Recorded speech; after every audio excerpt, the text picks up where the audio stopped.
শ্বশুরবাড়িতে পা রেখেই বুঝতে পারলাম এই বাড়িতে সবকিছুই শাশুড়ি মায়ের ইশারায় চলে। নতুন বউ বরণ করার সময়ে যখন পাড়ার বউ ঝিয়েরা বরণ ডালা নিয়ে আমাকে বরণ করছিল এবং সেই সাথে নতুন বউ হিসাবে মিষ্টি মুখ করছিল, তখন আমার শাশুড়িকে দেখলাম চোখ বড় বড় করে সব পরক করে দেখতে। ওনারা যখন আমাকে মিষ্টি খাওয়াতে চাইলেন তখন সবাই এক নজরে শাশুড়ি মায়ের দিকে তাকাচ্ছিলেন। শাশুড়ি মায়ের ইশারা পেয়ে মুখে মিষ্টি তুলে দিত। উনি যার দিকে চোখ বড় করে তাকাচ্ছেন সে হাতে মিষ্টি নিয়েও আমার মুখে না তুলে আবার রেখে দিচ্ছেন। বুঝতে পারলাম শাশুড়ি মাকে সবাই ভয় পান। বিয়ের আগে ওনাকে মাত্র একবার দেখেছি, তাও অনুর জন্য যেদিন আমাকে প্রথম দেখতে গেছিল সেদিন। যথেষ্ট রুচিশীল মহিলা, যেমন কথাবার্তা তেমন পোশাক আশাক। বাবা যখন আমাকে এনে ওনাদের সামনে বসালো উনি বলেছিলেন, কি নাম তোমার? শ্রীমতী স্মিতা গাঙ্গুলি বিন্দু। এখন কিসে পড়ছো? MBA কমপ্লিট করে একটা প্রাইভেট কোম্পানিতে চাকরি করছি। জয় গুরু, মেয়ে আমার পছন্দ হয়েছে বলে উনি একটা আংটি আমাকে পরিয়ে দিলেন। আমি অবাক হলাম। যার জন্য আমাকে দেখতে এসেছেন তার মুখে কোনো কথা নেই, কিংবা আমার শাশুড়ি মা একটিবারও তাকে জিজ্ঞাসা করলো না আমাকে তার পছন্দ হয়েছে কিনা। সে অনুকেই দেখলাম চুপচাপ মায়ের দিকে তাকিয়ে থাকতে। ফুলশয্যার রাতে আমার স্বামী অনু আমাকে খুব স্পষ্ট ভাষায় বলে দিলেন, দেখো এ বাসায় কখনো একটা কাজ করার চেষ্টা করবে না। কি মা যা বলবে সেটাই মেনে নিবে। উনি কেন বলছেন, কি জন্য বলছেন এসব জিজ্ঞাসা করা যাবে না, শুধু একটুকুই চাওয়া তোমার কাছে। সেদিন রাতেই আমার মনে হচ্ছিল ঈশ্বর আমাকে কত বড় নরকে ফেলে দিল। সারা জীবন নাটক সিনেমাতে কাছের ভাই বোনদের কাছে শুনতাম শাশুড়ি শাশুড়ি হয়, ঝগড়াঝাটি ঝামেলা সারাক্ষণ লেগেই থাকে। আমি ভীষণ শান্তিপ্রিয় মানুষ। শ্বশুরবাড়িতে প্রথম দিনেই এমন আভাস পাওয়ায় আমি বেশ ভীত সন্ত্রস্ত হয়ে পড়লাম। সমস্ত অনুষ্ঠানাদি শেষ হওয়ার পর পুরো বাড়িতে তখন কেবল আমি, আমার স্বামী অনু আর আমার শাশুড়ি মা। অফিসের ছুটিও ততদিনে শেষ হয়ে আসলো। শাশুড়ি মা তখনও গুরুগম্ভীর, কাজের বাহিরে খুব একটা কথা বলেন না।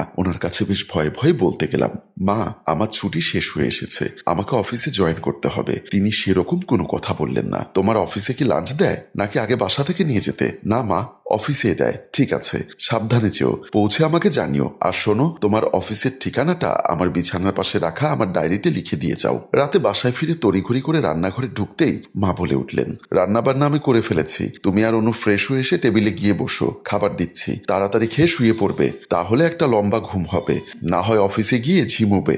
মা, কাল থেকে আমি অফিস থেকে ফিরে রান্না করব, আপনি রেস্ট করবেন। শুধু শুধু কষ্ট হবে আপনার, চাকরি করছো, পুরো মনোযোগ ওখানেই দাও। সবকিছু সামলে নিতে চাইলে কোনোটাই খুব ভালো হবে না। তুমি মাঝে মধ্যে এটা ওটা করে খাওয়াতে চাইলে ছুটির দিনে করো।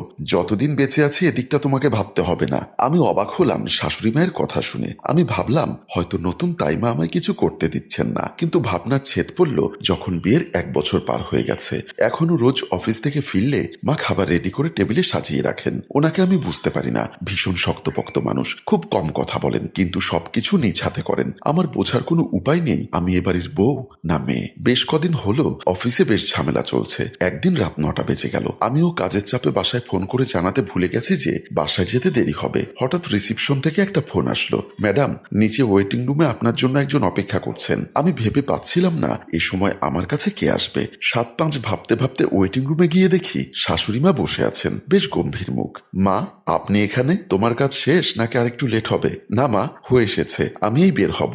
ঠিক আছে, ব্যাগ নিয়ে এসো, আমি অপেক্ষা করছি। পুরোটা রাস্তা তিনি গুরু গম্ভীর ছিলেন। বাসায় ফিরতেই ড্রয়িং রুমে বসতে বসতে মা বললেন, কতগুলো ফোন দিয়েছি তোমাকে, ফোন দিয়ে তো জানাতে পারতে তোমার দেরি হবে। মা সরি, দেখিনি। তোমার না দেখার কারণে যে আমার কি পরিমাণ চিন্তা করতে হয়েছে সেটা তুমি বোঝো? এখন থেকে দেরি হলে আগে জানাবে আমায়। জি মা। এরকম ওভার টাইমে অফিসে নাস্তা দেয় তো? জি মা। এরপর কখনো অফিসে রাত হলে সব দিনই বাসায় ফিরে দেখতাম মা আর অনু আমার জন্য না খেয়ে ডাইনিং টেবিলে অপেক্ষা করছেন। বিয়ের প্রায় 2 বছর হয়ে যাচ্ছে। এমন একদিন আমরা 3জন মিলে আমার পিসি শাশুড়ির বাড়িতে নেমন্ত্রণ খেতে গেলাম। গল্পের এক ফাঁকে পিসি শাশুড়ি একটু খোঁচা মেরেই বললেন, বউ খালি বাইরে কাম করলে চলবে, বাচ্চা নিবে কবে? আমি প্রস্ত করতে করতে কিছু একটা বলবো তখনই শাশুড়িমা বলে উঠলেন, দেখো ওদের প্ল্যান অনুযায়ী যখন ইচ্ছা নিবে, আর সবচেয়ে বড় কথা উপরেওয়ালা যখন চাইবে তখনই হবে। যেচে যেচে এত গোপন কথা কাউকে জিজ্ঞাসা করো না, ভালো দেখায় না। আমরা না হয় নিচের মানুষ, অন্য কাউকে এমন প্রশ্ন করলে লজ্জায় পড়তে পারো। মুহূর্তে পিসি শাশুড়ির মুখ চুপসে গেল। তৎক্ষণাৎ তিনি বলে উঠলেন, বউরে এত মাথায় তুইল না, পরে যখন দেখবে মুখে চুনকালি দিবে তখন বুঝবে। আমাদের বাড়ির বউ কি তোমাদের বাড়ির বউয়ের মতো ঘরের কাজের লোক নাকি যে আমায় দেখে রাখবে? তোমরা তো আজীবন আমার সাথে খারাপ ব্যবহার ব্যবহার করেছো, পায়ে ঠেলে রেখেছো। আমি না হয় আমার বউরে আদর দিয়ে মাথায় তুলেই রাখি, আমাকে দেখবে কিনা সেই আশা তো আমি করি না। বাড়ি ফিরে আমার রুমে কানের দুল খুলতে খুলতে আমি আমার শাশুড়ি মায়ের কথা ভাবছিলাম। এত শক্ত সামর্থ্য মানুষ, কি দারুণ ব্যক্তিত্ব। তার সাথে আবার কেউ খারাপ ব্যবহার করতে পারে, তাকে আবার কেউ কমান্ড দিতে জানে। ভীষণ কৌতূহলবোধ থেকে বেশ সাহস সঞ্চয় করে ড্রয়িং রুমের দিকে পা বাড়ালাম। আমি ড্রয়িং রুমে গিয়ে মায়ের পাশে বসে গল্প করতে করতে জিজ্ঞাসা করলাম, মা, আপনার সংসার জীবন কেমন ছিল? মা তখন বেশ দৃঢ় কণ্ঠে বললেন, শোনো মা, দুনিয়াটা শক্তের ভক্ত নরমের জম। আমি সবসময় চুপ থাকতাম, তাই সবাই পেয়ে বসতো। সরকারি চাকরি হয়েছিল, শাশুড়ি মা আমায় চাকরি করতে দেননি। পেটে তখন আমার অনু, সে কি তুলকালাম কাণ্ড। তোমার শ্বশুরও যা ইচ্ছা তাই ব্যবহার করতেন। ওদের এহেন ব্যবহারে আমার ঘেন্না চলে এসেছিল। পরের জীবনটুকু দায়বদ্ধতা থেকে শুধু ওদের জন্যই করে গেছি, কোনো শ্রদ্ধা কিংবা ভালোবাসার ছিটে ফোটাও ছিল না। বলতে বলতেই দু চোখ বেয়ে জল গড়িয়ে পড়ছিল। আমি কেবল অবাক হয়ে দেখছিলাম, এত কঠোর মানুষ কিভাবে কাঁদছে।